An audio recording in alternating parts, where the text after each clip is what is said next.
यो हो सोलुखुम्बुको सोलुदुतकुण्ड नगरपालिका वडा नम्बर 2 मा अवस्थित जुनबेसी गाउँ। यो गाउँ जिल्लाको एउटा सुन्दर पर्यटकीय उपत्यका हो।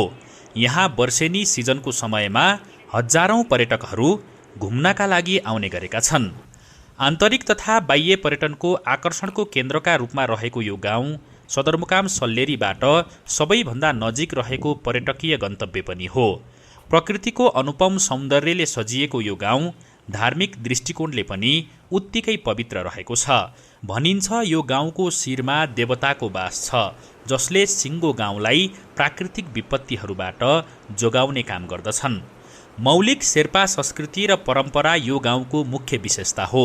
यही विशेषता सहित पर्यटकको आतिथ्यताका निम्ति यहाँ थुप्रै होटेल तथा लजहरू सञ्चालनमा रहेका छन्।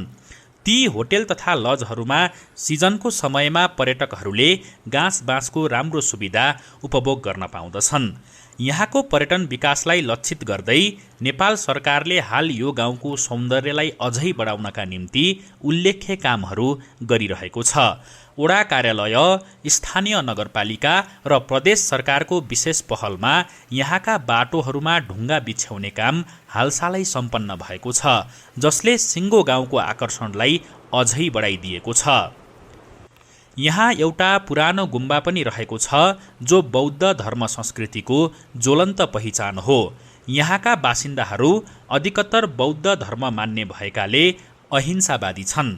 त्यसैले यो गाउँमा काटमार तथा हत्या हिंसा पूर्ण रूपमा प्रतिबन्धित रहेको छ। तपाईलाई सोलुखुम्बुको जुनबेसी गाउँ कस्तो लाग्यो? कृपया हामीलाई कमेन्ट गर्न नबिर्सनुहोस्।